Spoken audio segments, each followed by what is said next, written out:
ও তুমি নামাজ পড়িয়া করবা কি রোজা রাখিয়া করবা কি কলবেতে ঢুকেছে গো তোমার দারুণ শয়তানি। কথা বলে ঠিক না? হজ করিয়া তুমি হস হাজি, তারা হাজি সাহেব আমার মন খারাপ করে না, আমি কিন্তু হাজি সাহেব। হজ করিয়া তুমি হস হাজি, মনটা যে তোমার দারুণ পাদি, সাতভরা ধান এক মনে বেশি। ও তুমি হজ করিয়া করবা কি রোজা রাখিয়া করবা কি কলবেতে ঢুকেছে হাজি তোমার দারুণ শয়তানি। কথা বলে ঠিক না? গায়ে জুব্বা মাথায় টুপি, ক্ষতি করো লোকের চুপি চুপি, মনটা যে তোমার দারুণ শয়তানি। ও তুমি জুব্বা পরিয়া করবা কি টুপি পরিয়া করবা কি গোপনেতে ছেলের বিয়া দিয়া যৌতুক লয় সরে কলবেতে ঢুকেছে গো তোমার দারুণ শয়তানি। হয়েছো তুমি চেয়ারম্যান মেম্বার মসজিদ মাদ্রাসা নতুন ক্যাশিয়ার, জনগণের ক্ষতি কইরা বারে বার। আওয়াজ দেব কথা ঠিক না? এই জন্য বলতে চাই, আজকে রাস্তাঘাট গুলো নষ্ট করলো ট্রাক। ঠিক না? আজকে রাস্তাঘাট নষ্ট করলো ট্রাক, আর এলাকা নষ্ট করলো বেরাক। বেরাক নাই, বেরাক নাই। দেশ নষ্ট করলো সমিতি, আর মসজিদ মাদ্রাসা নষ্ট করলো কমিটি। কথা বলেন ঠিক না? অঞ্চলে পয়সা নষ্ট, যুবক নষ্ট মদে, কুসমাজে গ্রাম নষ্ট, ঘাতক নষ্ট সুদে, ওরে টাউনে ঘুরে ছাত্র নষ্ট, কিটে নষ্ট ফুল, অতি মায়ায় বধূ নষ্ট, ধুলায় নষ্ট চুল রে, খেলায় খেলায় কার্য নষ্ট রে, পুরুষ নষ্ট হাটে, খারাপ রাস্তায় হয় গাড়ি নষ্ট, নারী নষ্ট ঘাটে রে, খেলায় খেলায় কার্য নষ্ট রে। ও তুমি মেম্বার হইয়া করবা কি চেয়ারম্যান হইয়া করবা কি গোপনেতে বিধবার কাছ থেকে ভিজিয়া কাটে টাকা লয় সরে কলবেতে ঢুকেছে গো তোমার দারুণ শয়তানি। লিল্লাহ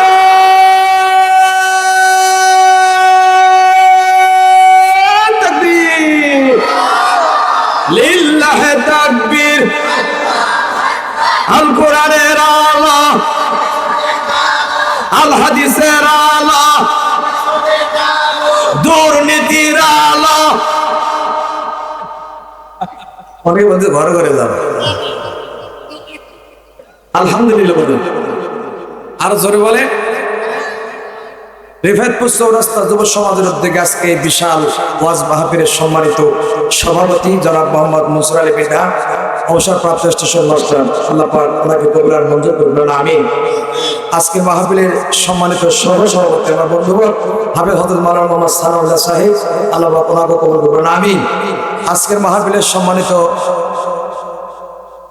মাহফিল পরিচালনা হয়েছেন জনাব মোহাম্মদ কাজী আব্দুল খালেক সাহেব, প্রাক্তন ভিপি ছাত্র সংসদ মুসলিম বিভাগ ও তালাক রেজিস্ট্রারবাদী গাইবান্ধা, আল্লাহ পাক ওনাকে কবুল করবেন, আমিন। আজকের মাহফিলে উপস্থিত রয়েছেন হযরত ওলামায়ে কেরাম, আমার সামনে বসা দিনদার ইমানদার পরহেজগার ভাইরা, পর্দার আড়ালে অবনাশাল্লাহ ভগ্নী মা বোনেরা, আবার আমার অন্তরস্থদের সালাম, আসসালামু আলাইকুম ওয়া রাহমাতুল্লাহি ওয়া বারাকাতুহু। সর্বপ্রথম জানতে চাই আপনারা সবাই কেমন আছেন? একটু জোরে বলেন। যতবার এই জবান দ্বারা আলহামদুলিল্লাহ উচ্চারণ করবেন, আল্লাহ পাক এই জবানে কোনোদিন অসুখ দেবে না, এই জবানে কোনোদিন প্রাণায়াস দেবে না। চিৎকার মেরে বলেন সুবহানাল্লাহ। যতবার সুবহানাল্লাহ বলবেন, যতবার আলহামদুলিল্লাহ বলবেন, আল্লাহ পাক জান্নাতের মধ্যে এক একটা করে গাছ আল্লাহ পাক তৈরি করে দেবেন। আর গাছের ছায়া তো দূরত্ব হবে, যদি একটা তেজস্বী ঘোড়া 6 মাস দৌড়ায় তারপরে গাছের ছায়া অতিক্রম করতে পারবে। আল্লাহ রাসূল বলেছেন, যদি কোনো আল্লাহর বান্দা বান্দি সুবহানাল্লাহ আলহামদুলিল্লাহ পাঠ করে, আসমান জমিনের মধ্যে যে ফাঁকা জায়গা আছে আল্লাহ পাক নেকি দ্বারা পরিপূর্ণ করে। আর জোরে বলেন সুবহানাল্লাহ। হযরত সুলাইমান আলাইহিস সালাম ছিলেন যিনি 18,000 মাখলুকাতের কথা বুঝতে পারতেন কিনা? সমস্ত মাখলুকের কথা বুঝতে পারতেন, কিন্তু সুলাইমান আলাইহিস সালামের তত্ত্ব যখন বাতাসের মধ্যে উঠতেছে, এক লোক বলতেছে হায় সুবহানাল্লাহ আলহামদুলিল্লাহ, সুলাইমান আলাইহিস সালামের তত্ত্ব বাতাসের মধ্যে উঠতেছে, যেই বলছে বলার সঙ্গে সঙ্গে সুবহানাল্লাহ আল্লাহর আরশ মহল্লা মুখে দৌড় ধরছে। আল্লাহ কয় জিবরাইল, আরশের দরজায় তালা মেরে দাও, আমি একটা খেলা দেখাচ্ছি। যেই মাত্র আরশের দরজায় তালা মেরে দিছে, সুবহানাল্লাহ ওই আরশের দরজায় ধাক্কা খেয়ে হযরত সুলাইমান আলাইহিস সালামের তত্ত্বে এসে পড়ার সাথে সাথে সুবহানাল্লাহর ওজনে আলহামদুলিল্লাহর ওজনে সুলাইমান আলাইহিস সালামের তত্ত্ব শাসা করে জমির মধ্যে পড়ে গেছে। আর জোরে বলেন সুবহানাল্লাহ। এজন্য কবি বলেন, কুল মাখলুক গায়নি সেদিন আল্লাহ নামের গান, ওই নামেতে এত মধু ওগো দয়াবান। এখন জাহাজ গাড়ি হাওয়ায় চলে, ওরে কলেরই বিধান, একদিন বিনা কলে হাওয়ায় উড়ত হযরত সুলাইমান, আমরা সে মুসলমান। আল্লাহু আকবার বলেন। ওই লোকের সামনে পড়ে গেছে, লোকটাকে বলতেছে বাবা তুমি কিছু বলছেন না, বললে আমার তত্ত্ব পড়তো না। ভয়ে বলতেছে হুজুর আমি কিছু বলি নাই। অবশ্যই কিছু বলছেন, না বললে আমার তত্ত্ব পড়তো না। বলতে হুজুর বলতেও পারি। বাবা তুমি সুবহানাল্লাহ বলছেন, আলহামদুলিল্লাহ বলছেন, আরে সুবহানাল্লাহ তো ওজন, সুবহানাল্লাহ তো ওয়েট। এই সুবহানাল্লাহ যখন আমার পক্ষে এসে পড়ার সাথে সাথে এই সুবহানাল্লাহর ওজনে, আলহামদুলিল্লাহর ওজনে আমার তত্ত্ব শাসা করে জমিনের মধ্যে পড়ে গেছে। ধরে বলেন সুবহানাল্লাহ। আর জোরে বলেন সুবহানাল্লাহ।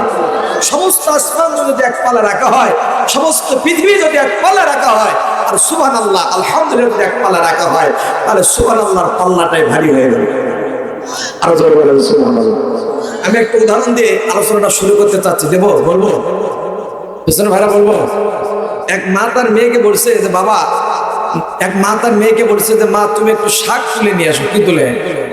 শাক তুলে নিয়ে আসো। মেয়ে চলে গেছে শাক তুলতে, তুলতে একটা স্বর্ণের হার পাইছে। বলেন তো খুশি নেবে বলেন? খুশি তো খুশি, এমন খুশি, কিন্তু স্বর্ণের হারের মধ্যে মাটি লেগে আছে। এইটা পরিষ্কার করার জন্য নদীর কিনারায় চলে গেছে। যাওয়ার পর পরিষ্কার করতেই স্বর্ণের হারটা কোথায় যেন পানিতে হারিয়ে গেছে। এখন খুশি নেবে না, যে হারে খুশি সেই হারে বেজার। মেয়েটা বলতেছে আমার জীবনের চরম শিক্ষা হলো ধোয়ার চাইতে না ধোয়াই ভালো, ধোয়ার চাইতে না ধোয়াই ভালো। মেয়েটা এই কথা বলতেছে, বাড়ির দিকে আসতেছে। মা চিন্তা করতেছে মেয়েটা আবার অনেকক্ষণ ধরে চলে গেল, কেন আসতেছে না? দেখতেছে মেয়েটা কান্না করতেছে, আসতেছে যে আমার জীবনের চরম শিক্ষা হলো ধোয়ার চাইতে না ধোয়াই ভালো। বলতেছে মা তোমার কি হয়েছে? মা এ কথা শুনলে আপনিও অবাক হয়ে যাবেন, তার কারণ আমি একটা স্বর্ণের হার পেয়েছিলাম, কিন্তু এটাতে মাটি লেগেছিল। পরিষ্কার করার জন্য নদীর কিনারে চলে গেলাম, কিন্তু কোথায় যেন পানিতে হারিয়ে গেল। এই জন্য আমার জীবনের চরম শিক্ষা হলো ধোয়ার চাইতে। এখন মা বলছে শোনার চাইতে না শোনাই ভালো। কি কথা তুমি শোনাইলে? মেয়ে বলতেছে ধোয়ার চাইতে না ধোয়া ভালো, মা বলতেছে শোনার চাইতে না শোনায় ভালো। এই কথা বলতেছে, বাড়ির দিকে যাচ্ছে। বাড়িওয়ালা 8টার সময় ঘুম থেকে উঠে স্ত্রীকে ডাক দিয়ে কয় স্ত্রী এদিকে একটু শোনো। স্বামী সে কথা বলবে না, শোনার চাইতে না শোনায় ভালো। বলেন তো মার খাবে কিনা? মারতেছে ইচ্ছা ধরে। দেওয়ার পর মেয়েকে ডাকতে বলতেছে মা তুমি আমার একমাত্র আদরের কন্যা সন্তান, তোমার মা যেহেতু শুনলো না, তুমি একটা কাজ করো, প্লেটটা ধুয়ে আমার জন্য একটু খাবার নিয়ে আসো। আব্বা সে কথা বলবে না, ধোয়ার চাইতে না ধোয়ায় ভালো। এখন বাড়িওয়ালা চিন্তা করতেছে আমার মেয়েও পাগলি, আমার স্ত্রীও পাগলি হয়ে গেছে। নিয়ে গিয়েছে ডাক্তারের কাছে। ডাক্তার সবকিছু ট্রিটমেন্টকে ডাক দেখা, বাড়িওয়ালা ভাই আপনার আসার চাইতে না আসাই ভালো। মানে কোনো রোগ আমার বক্তব্য হলো যারা মাহফিলের উদ্দেশ্যে আসলেন কিন্তু মাহফিলে না আসে ওই 4 স্টলের মধ্যে বাজারের মধ্যে আড্ডা দিচ্ছেন, আপনার এই মাহফিলে আসার চাইতে না আসাই ভালো। কথা বলেন ঠিক কিনা? আর জোরে বলেন। মুসলমান ভাইরা আবার সরাসরি আলোচনায় চলে যাব, যেহেতু সময় খুব সংক্ষিপ্তপূর্ণ। যে আল্লাহ পাক ঘোষণা করে দিয়েছেন, পৃথিবীর মানুষ তোমরা শুনে রাখো, আমি আল্লাহ রাব্বুল আলামিন তোমাদেরকে জানিয়ে দিলাম, যে ব্যক্তি বেলা, যে ব্যক্তি দিনের বেলা মাহফিলের উদ্দেশ্যে বাড়ি থেকে বের হয়ে যায়, 500 রাকাত নফল নামাজ পড়লে যে সওয়াব হয়, তার সেই দ্বিগুণ গুণে সওয়াব আল্লাহ পাক তার আমলনামায় লিপিবদ্ধ করবে। আরো জোরে বলেন সুবহানাল্লাহ।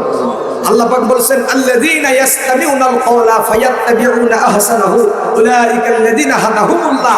আল্লাযীনা মানে যারা ইয়াসতামিউনাল কওল, কওল শব্দের অর্থ মুফাসসিরগণ বলেছেন কোরআন কারীম, যারা কোরআন কারীম দ্বারা শ্রবণ করবে, ফায়াত্তাবিউনা যারা ইত্তেবা করবে, শুনবে ইত্তেবা করবে, শুনবে ইত্তেবা করবে, আল্লাহ বলেন হাদাহুমুল্লাহ, আমি আল্লাহ তাদেরকে হেদায়েত দান করে দেব।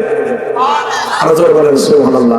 রাত্রিটাকে 3টা ভাগ করে দেওয়ার পর 2 ভাগ চলে যায়, শেষের ভাগের মধ্যে এসে পড়ে যায়। যদি কোনো আল্লাহর বান্দা বান্দি সালাতুত তাহাজ্জুদ নামাজ পড়ে, সালাতুত তাওবার নামাজ পড়ে আল্লাহ রাব্বুল আলামিনের দরবারে 2 চোখের পানি ফেলে কান্না করে, আল্লাহ বলে, বান্দারে বান্দি কাঁদিস না, আমি আল্লাহ পাক সহ্য করতে পারি না, আমি আল্লাহ 7 তলা আসমান থেকে আমি আল্লাহ নিঃশ্বাস পানি নেমে আসি, আমি আমার কুদরতের হাত বাড়িয়ে তোদের চোখের পানি করে মুছে দেই, আর বলি, বান্দারে বান্দিরে তোর জিন্দেগীর গুনাহগুলা, তোর মা বাবার জিন্দেগীর গুনাহগুলা আমি আল্লাহ রাব্বুল আলামিন মাফ করে দেব।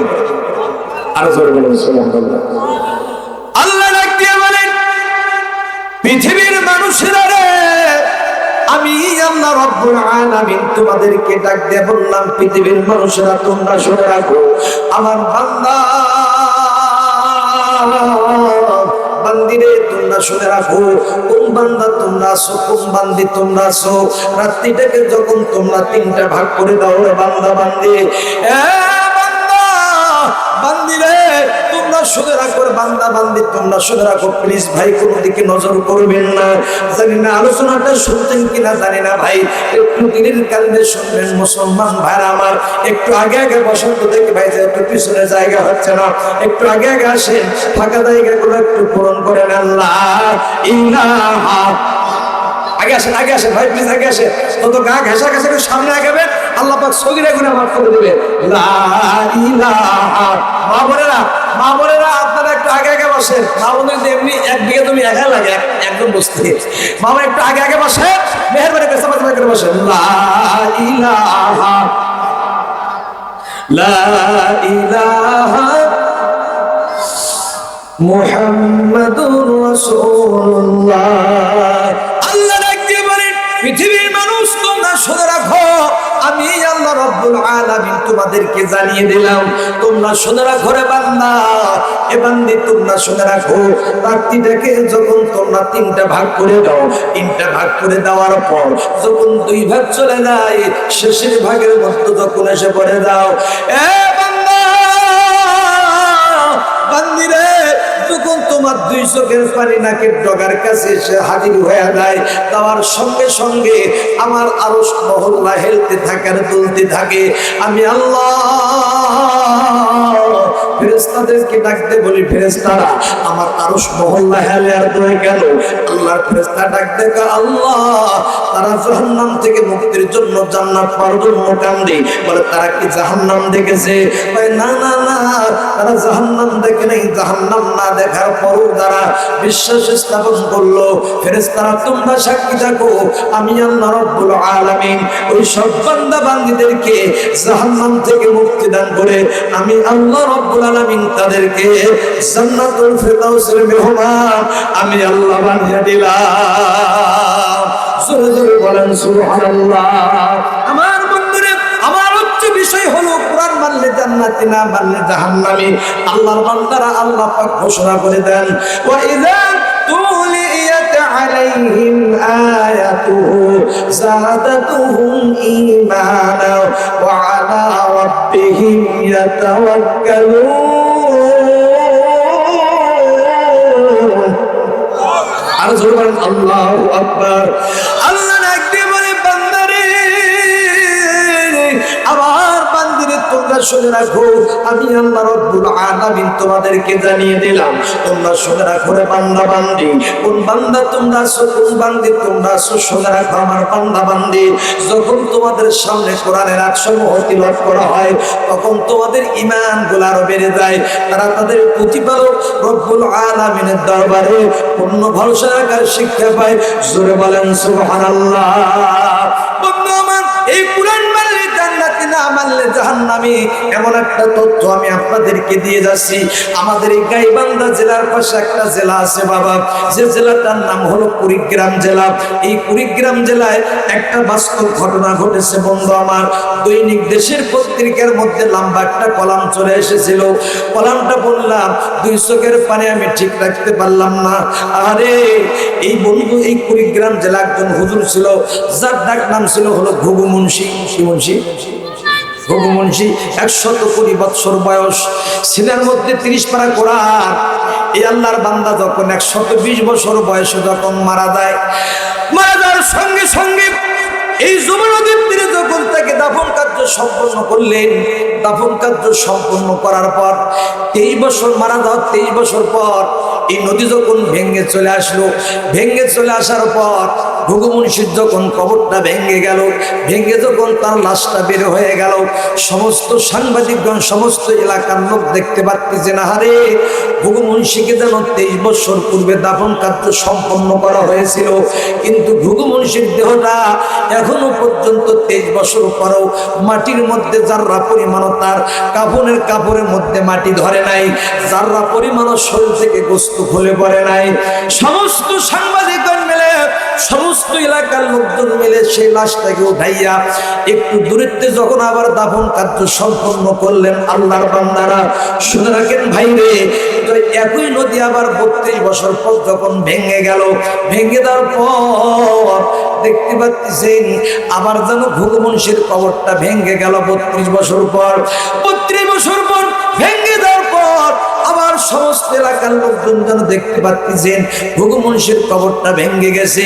ভেঙে দেওয়ার পর যখন তার লাশটা বের হয়ে গেল, দেখতে পারলেন 23 বছর পূর্বে যেমনি ভাবে লাশটাকে নিয়ে এসে দাফন কার্য সম্পন্ন করেছিল, 32 বছর হয়ে গেল, তার কাফনের কাপড় যার্রা পরিমাণ নষ্ট হয় নাই, শরীর থেকে গোস্ত খুলে পড়ে যায় নাই।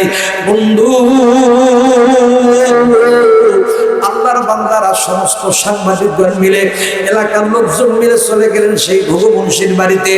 যে ডাক দেয়া কয়, ঘুঘু মুন্সির স্ত্রী, আমরা সমস্ত সাংবাদিকগণ আপনার কাছে চলে আসলাম, তার কারণ হলো, বলেন তো বলেন, আপনার স্বামী 32 বছর হয় মারা গিয়েছে, কিন্তু 32 বছর পর মারা যাওয়ার পরও কেন আপনার স্বামীর দেহটা এখনো পর্যন্ত মাটি ভক্ষণ করে নাই, এখনো পর্যন্ত কাফনের কাপড় ঠিক রয়েছে? ভাই রে, যেই বলছে বলার সঙ্গে সঙ্গে অমনি ঘুঘু মুন্সির স্ত্রীর 2 চোখ দিয়ে পানি টপ টপ করে পড়া শুরু হয়ে গেছে। ডাক দেয়া কয়, সাংবাদিক ভাইরা, আমার স্বামী কেমন আমল করতো জানি না, কিন্তু 2টা আমলের কথা আমার মনে আছে। 1 নম্বর আমলটা হলো, আমার স্বামী এই পৌষ মাঘ মাসের শীতের মধ্যে ঠান্ডা ঠিট করে বইতো, তারপর আমার স্বামী আমাকে ডাক দিয়ে বলতো, স্ত্রী রে তুমি আমাকে ছাড়ো, তুমি আমাকে ছাড়ো, আমি যেন বিছানায় ঠিক থাকতে পারতেছি না, আমাকে যেন যায় না, আমাকে টানতেছে। আমার স্বামী এই ঠান্ডার মধ্যে ঠান্ডা পানিতে উজু করে গরম বিছানা বাদ দিয়ে আমার কাছ থেকে উঠে গিয়ে ঠান্ডা পানিতে উজু করে আমার স্বামী সালাতুত তাহাজ্জুদ নামাজে দাঁড় হয়ে যেত, আমার স্বামী সালাতুত তাওবা নামাজে দাঁড় হয়ে যেত। আর আমাকে মাঝে মাঝে বলতো, স্ত্রী রে, আমি যখন ইলা জিহাতিল আবাতিস শরীফাতে আল্লাহু আকবার বলে যখন আমি যাই নামাজে দাঁড় হয়ে যায়, আমার সামনে কোনো যাই নামাজ থাকে না, আমার সামনে কোনো মুসাল্লা থাকে না, আল্লাহর কাবা যেন আমার সামনে এসে হাজির হয়ে যায়। জোরে জোরে বলেন সুবহানাল্লাহ। আমার বাবা দিরা রে, মুসলমান ভাইরা আমার, ভাই করে মাফ বোনেরা, আমার দরদের ভাইরা, আমার বাবাজিরা, আমার একটু গভীর মনোযোগ দিয়ে শুনবেন বাবা। এখনো পর্যন্ত যারা রাস্তাঘাটে ঘোরাফেরা করতেছেন, ঘোরাফেরা বন্ধ করে দেন, কোরআনের কথাগুলো শোনেন রে বাবা। এখনো পর্যন্ত যারা মোবাইল ফোন নিয়ে ব্যস্ত আছেন, মোবাইল ফোন বন্ধ করে দেন, কোরআনের কথাগুলো শোনেন রে বাবা। মা এখনো পর্যন্ত যারা বাড়ির মধ্যে আসেন মাগো, ও মা টিভি ভিসিআর সব বন্ধ করে দেন গো মা, কোরআনের কথাগুলো শোনেন। এই মাহফিল আপনার আমার জন্য জীবনের শেষ মাহফিল হতে পারে। এই মাহফিল আপনার আমার জন্য হেদায়েতের জরিয়া হয়ে যেতে পারে। জোরে জোরে বলেন মারহাবা। আমার বন্ধুরে, মুসলমান ভাইরা আমার, আল্লাহর বান্দারা কার প্রেম নিয়ে আসেন বাবারে, কার ভালোবাসা নিয়ে আসেন, একটু দিনের কান্দে শুনবেন। জানি না আলোচনাটা শুনতেন কিনা জানি না। ভুগুমুন্সির স্ত্রীকে ডাকতে বলতো, বলেন তো আপনার স্বামীর 2 নাম্বার আমল কি? এবার ডাকতে কয়, সাংবাদিক ভাইরা, আমার স্বামীর 2 নাম্বার আমল আপনারা শুনে নেন। আমার স্বামী 120 বছর বয়সে আমার স্বামীকে আমি দেখেছি সালাতুল ফজরের নামাজের পরে, আমার স্বামীকে আমি দেখেছি যাই নামাজের বসে থেকেই আমার স্বামী কালামুল্লাহ শরীফ তেলাওয়াত করতো আর বলতো, হাজা কালামুল্লাহ, হাজা কালামুল্লাহ। আল্লাহ এটা আপনার কালাম, আল্লাহ এটা আপনার কালাম, আল্লাহ এটা আপনার কালাম।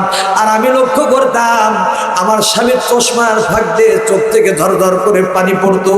আর আল্লাহকে ডাকতে বলতো, আল্লাহ রব্বুল আলামিন, আপনি কালামুল্লাহ শরীফ নাজিল করেছেন, হেফাজতের দায়িত্ব আল্লাহ আপনি নিজেই গ্রহণ করেছেন রে মাবুদ। মাবুদ আল্লাহ, আমি একজন জিন্দা কোরআন আল্লাহ, আমার সিনার মধ্যে 30 পারা কোরআন আল্লাহ, মেহেরবানি করে আল্লাহ যদি আমি সত্যিকারের হাফেজে কোরআন হয়ে থাকি, আমার সিনার মধ্যে যদি 30 পারা কোরআন থেকে থাকে, আল্লাহ মেহেরবানি করে আপনার কাছে আমার আবদার, এই কোরআনের খাতির আল্লাহ আমার দেহ যেন কখনো মাটি খাইতে না পারে। জোরে জোরে বলেন সুবহানাল্লাহ, আরো জোরে জোরে বলেন সুবহানাল্লাহ। আকিমিস সালাতা লিদুলুকিশ শামসি ইলা গাসাকিল লাইলি ওয়া কুরআনাল ফাজর, ইন্না কুরআনাল ফাজরি কানা মাশহুদা।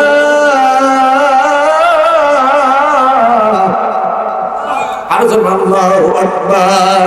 আমার বন্ধুগণ শুনে রাখেন ভাইরা আমার, যাদের বাড়িতে তাফসীর ইবনে কাসির আছে বাবা, বন্ধুরে অনেক কিসসা কাহিনী অনেক শুনছেন বন্ধু আমার, কোরআনের সঠিক তত্ত্ব শুনেন মুসলমান ভাইরা আমার, আল্লাহর বান্দারা যাদের বাড়িতে তাফসীর ইবনে কাসির আছে, তাফসীর কাসিরের ফাজাইলের নামে কোরআন নামক অধ্যায়ের কয়েকটা পৃষ্ঠা উল্টানোর পর লম্বা একটা হাদিস পাওয়া যায়, যে হাদিসটা হযরত আনাস রাদিয়াল্লাহু তাআলা আনহু হইতে বর্ণিত। আনাস বলেন, আমি সারা নামাজের জন্য মসজিদে নববীতে চলে গেলাম, চলে যাওয়ার পর দেখতে পারলাম আল্লাহ রাসূল যেন মসজিদে নববীতে ঈশার নামাজের দায়িত্ব গ্রহণ করেছে। আল্লাহু আকবার। ঈশার নামাজ দেখতে হচ্ছেন নাকি আপনারা? ঈশার নামাজের দায়িত্ব গ্রহণ করলেন। আনাস রাদিয়াল্লাহু তাআলা আনহু বলেন, আমার নবীজি সাল্লাল্লাহু আলাইহি সাল্লাম প্রথম রাকাতে সূরা 3 পাঠ করলেন, ওয়াত্তিনি ওয়াযাইতুন, সূরা 3 পাঠ করলেন। আনাস বলেন, আমার জীবনে আমি আনাস এত সুন্দর সুললিত কণ্ঠে সূরা 3 আমি কখনো তেলাওয়াত শুনি নাই। জোরে বলেন মারহাবা। আমার বন্ধুগণ, আল্লাহ রাসূল সাল্লাল্লাহু আলাইহি সাল্লাম নামাজ শেষ করে দিলেন। নামাজ শেষ করে দেওয়ার পর সাহাবীদের সঙ্গে কুশলাদি বিনিময় করে যার মতো বিদায় করে দিলেন। আল্লাহ রাসূল মনে মনে চিন্তা করলেন, হায় রে, আজকে আমার এমন একটা কাজ করতে হবে যে কাজটা রাতের বেলায় করতে হবে, দিনের বেলা আর আমার সে কাজটা করা যাবে না।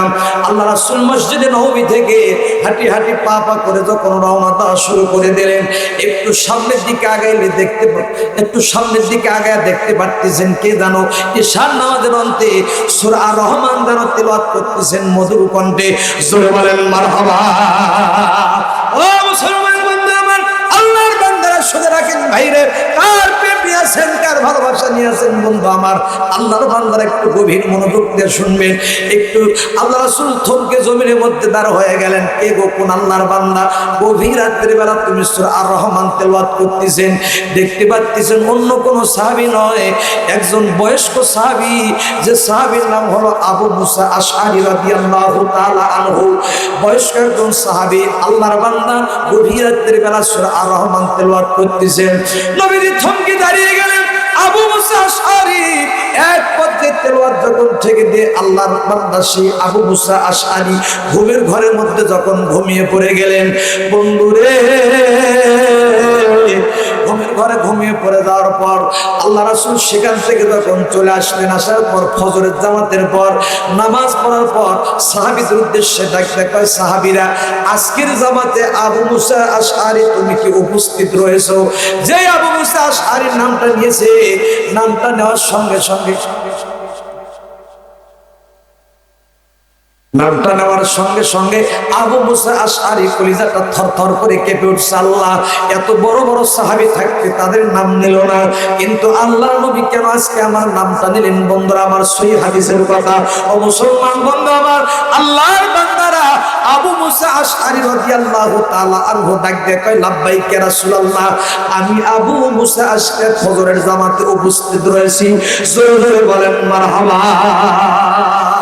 আমার বন্ধুগণ, আবু মুসাকে ডাকতে, আবু মুসা রে, তুমি যদি জানতে গতকাল তুমি সূরা আর রহমান তুমি তেলাওয়াত করতেছিলা, তুমি যদি জানতে আল্লাহর কালামুল্লাহ শরীফের তেলাওয়াত তোমার কণ্ঠে আমি নবীজি শুনতেছি, তাহলে তুমি কি করতা? আবু মুসা আশআরী লাফ দিয়ে ডাক দিয়ে কয়, ইয়া রাসূলুল্লাহ, ইয়া হাবিবাল্লাহ, আমি যদি জানতাম আল্লাহর কালামুল্লাহ শরীফের তেলাওয়াত আমার কণ্ঠে আমার দয়ার নবীজি শুনতেছে, আল্লাহর কসম করে বললাম, ওয়াল্লাহি বিল্লাহ, আল্লাহর কসম করে বললাম, আমি আবু মুসা আশআরী সারা রাত আমি আল্লাহর কালামুল্লাহ শরীফ তেলাওয়াত করতাম, আল্লাহর নবীকে তেলাওয়াত শুনিয়ে দিয়া আমার জীবনটাকে আমি ধন্য করে দিতাম। জোরে বলেন মারহাবা। আমার বন্ধুরা শুনে রাখেন ভাই, মুসলমান বন্ধু আমার, যেহেতু সবাই খুব সংক্ষিপ্ত বলবো, লম্বা করবো না বন্ধু আমার, আল্লাহর বান্দারা তাফসীর করে দেখেন, তাফসীরে কাসিরের মধ্যে, ও মুসলমান বন্ধু আমার, আল্লাহ রাসূল সাল্লাল্লাহু আলাইহি সাল্লাম সাহাবীদেরকে নিয়ে পরামর্শ করতেছেন। সাহাবীরা এমন সময় আল্লাহর ফেরেশতা হযরতে জিবরাইল আলাইহিস সালাম একখানা সূরা নিয়ে এসে নবীজির কাছে দিয়ে দিলেন। বন্ধুরা আমার, যে সূরাটার নাম হলো সূরা আর রহমান। আল্লাহ রাসূল সাল্লাল্লাহু আলাইহি সাল্লামকে ডাকতে কয়, ইয়া রাসূলুল্লাহ, ইয়া হাবিবাল্লাহ, আপনি সমস্ত সাহাবীদের মাঝে এই সূরা আর রহমানটা তেলাওয়াত করে দেন। সূরা আর রহমান তেলাওয়াত করতেছিলেন, একবার দুইবার তিনবার যখন তেলাওয়াত করলেন, ছোট্ট একজন সাহাবী, মুফাসসিরগণ বলেছেন সন্তানটার বয়স 6 বছর, মতান্তরে 8 বছরের সন্তান, যে সন্তানটার নাম হলো আব্দুল্লাহ ইবনে মাসউদ রাদিয়াল্লাহু তাআলা আনহু। আব্দুল্লাহ ইবনে মাসউদ লাফ দিয়ে ডাক দেয়, ইয়া রাসূলুল্লাহ, ইয়া হাবিবাল্লাহ, আপনি আরেকটা বার তেলাওয়াত করেন, আরেকটা বার তেলাওয়াত করলে আমি আব্দুল্লাহ ইবনে মাসউদের সমস্ত সূরা আর রহমান ঠোঁটস্থ কণ্ঠস্থ মুখস্থ হয়ে যাবে। জোরে বলেন মারহাবা। আল্লাহর নবী, প্রেমের নবী গো, আপনি নবী আমার জীবনের জীবন, রহমাতাল লিল আলামিন, আপনি উম্মতের জামিন, আপনি আমার জীবনের জীবন। আল্লাহ নবী, প্রেমের নবী গো, আপনি নবী আমার জীবনের জীবন। দেখে আপনার মাঝে যারা পাগল হয় বিবি খাদিজা, জীবন যৌবন সবই করল দান। আল্লাহ নবী, প্রেমের নবী গো, আপনি নবী আমার জীবনের জীবন। জোরে বলেন মারহাবা। আমার বন্ধুরে, মুসলমান ভাইরা আমার, এবার যখন আরেকবার সূরা রহমান তেলাওয়াত করলেন, আব্দুল্লাহ ইবনে মাসউদ ডাক দিয়ে কয়, নবী গো, আমার সূরা রহমানটা আমার ঠোঁটস্থ মুখস্থ কণ্ঠস্থ হয়ে গেছে। আলহামদুলিল্লাহ বলেন, আর জোরে আলহামদুলিল্লাহ। আমার আল্লাহর বান্দারা শুনে রাখেন, আল্লাহ রাসূল ঘোষণা করে দিলেন, সাহাবীরা, কোন সাহাবী আছো এই মক্কার উপদ্বীপে, তোমরা কোন কোন সাহাবী আছো এই সূরা আর রহমান তেলাওয়াত করে কাফির বেঈমানদের মস্তিষ্ক বিগড়িয়ে দিতে পারো? কোন আমার সাহাবী আছো? কোন সাহাবী দাঁড়ায় না। ছোট্ট সাহাবী আব্দুল্লাহ ইবনে মাসউদ ডাক দেয়া কয়, ইয়া রাসূলুল্লাহ, ইয়া হাবিবাল্লাহ, আমি আব্দুল্লাহ ইবনে মাসউদকে অনুমতি দিয়ে দেন। যেহেতু কোন সাহাবী রাজি হইল না, আল্লাহ রাসূল ডাক দেয়া কয়, বাবা রে, তুমি তো ছোট্ট মানুষ রে বাবা, নাই তোমার শরীরের কোনো শক্তি নাই কোনো কিছু। আমি এমন একটা সাহাবীকে সেখানে পাঠাইতে চাচ্ছি, যদি যুদ্ধ লেগে যায় কিছুক্ষণ যুদ্ধ করে হলো সেখানে টিকতে পারে। তুমি আব্দুল্লাহ ইবনে মাসউদের নাই কোনো শরীরের শক্তি, নাই কোনো তোমার বয়স, ছোট্ট মানুষ, এমন একটা আমি লোককে পাঠাইতে চাচ্ছি। নবীজির কথা শুনে আব্দুল্লাহ ইবনে মাসউদ গুমড়ে গুমড়ে কান্দে, আরে আমার মনে হয় আর যাওয়া হবে না। দ্বিতীয়বারের মতো আবার বলে দিলেন, কোন সাহাবী আছো দাঁড়িয়ে যাও। কোন সাহাবী দাঁড়ায় না। আব্দুল্লাহ ইবনে মাসউদ দাঁড়িয়ে গেলেন, নবী গো, যেহেতু কোন সাহাবী রাজি হইল না, আপনি আমার অনুমতি দিয়ে দেন। আবার তৃতীয়বারের মতো বলতেছে, কোন সাহাবী আছো? আব্দুল্লাহ ইবনে মাসউদের বুকটা আপ ডাউন করতেছে, চোখের মধ্যে পানি। এবার ডাক দিয়ে বলতেছে, নবীজি, ইয়া রাসূলুল্লাহ, ইয়া হাবিবাল্লাহ, যেহেতু কোন সাহাবী রাজি হলো না, আপনি আমাকে সূরা আর রহমান তেলাওয়াত করার জন্য মক্কার উপদ্বীপে পাঠিয়ে দেন। বন্ধুদের শুনে রাখেন ভাই, আল্লাহর বান্দারা এবার আব্দুল্লাহ ইবনে মাসউদকে বলে, যা রে বেটা যা, আমি তোকে অনুমতি দিয়ে দিলাম, যা রে বেটা যা। মুসলমান ভাইরা আমার, আল্লাহর বান্দারা শুনে রাখেন ভাইরা আমার, ও মুসলমান ভাই বাবাজিরা আমার, মা বোনেরা আপনারা শুনে রাখেন। এবার আব্দুল্লাহ ইবনে মাসউদ দুই চোখের পানি ফেলা শুরু করে দিয়েছে। নবীজি আমার ডাক দেওয়া, আব্দুল্লাহ ইবনে মাসউদ, কেন তুমি কান্না করো গো? বুঝতে পারলাম না। আগেই তো বললাম যাও না বেটা, তুমি পারবা না, এখন কেন তুমি কান্না করতেছো যাওয়ার সময়? আব্দুল্লাহ ইবনে মাসউদ ডাক দিয়ে কয়, ইয়া রাসূলুল্লাহ, ইয়া হাবিবাল্লাহ, আমি এই জন্য কান্না করি, আমার চোখের পানি আমি নবীজির দরবারে আমি ফেলে যেতে চাচ্ছি। তার কারণ হলো, আমি আব্দুল্লাহ ইবনে মাসউদ আর আপনার দরবারে ফিরবো কিনা, এই জন্য আমি কান্না করতেছি আর যাইতেছি। জোরে জোরে বলেন মারহাবা। বলবো, শুনবে? আব্দুল্লাহ ইবনে মাসউদকে যে মাত্র অনুমতি দিয়ে দেন, চলে যাও,